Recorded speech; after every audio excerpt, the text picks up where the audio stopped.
Hi there. It's July the 21st, and we're continuing our progress through Paul's letter to the Romans, and we've come to chapter 7, and we're reading from verses 1 to 13. Paul continues his very close arguing to say that we're no longer enslaved by the law because we've actually died to the law.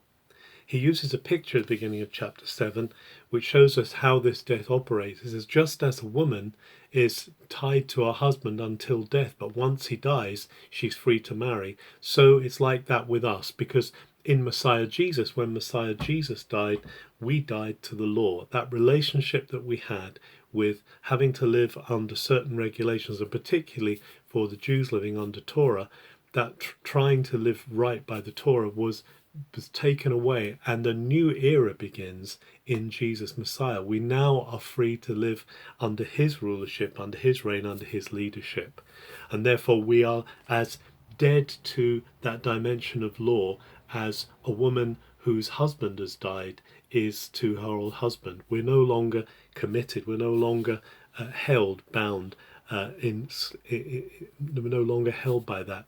So Paul then says, does that mean then that Torah, that law, was a bad thing, was something that we should be cut off from? He says, no, it's not the law itself. It wasn't Torah itself.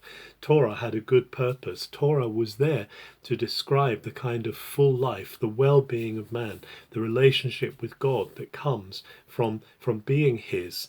But sin was at work already. Remember, Paul says that sin was happening before the Torah came, so Torah didn't create sin, that sin was at work. What the Torah did, what the law did, was it delineated what was going on. It described what was going on. It said, look, you will not steal, but actually people are stealing. You will not commit adultery, but people are committing adultery. Paul said it isn't the law, it isn't the Torah that created the sin. Sin was already there, but actually the law delineated the sin. But what's happened now in grace is we are freed. He says that Torah is holy, Torah is good. It's not the good thing which has caused the trouble. It's actually the evil that is going on that is causing the trouble. And actually the Torah, the law, was there to just show how bad sin really is and how under its control we are. And therefore we need the grace of God through Jesus our Messiah.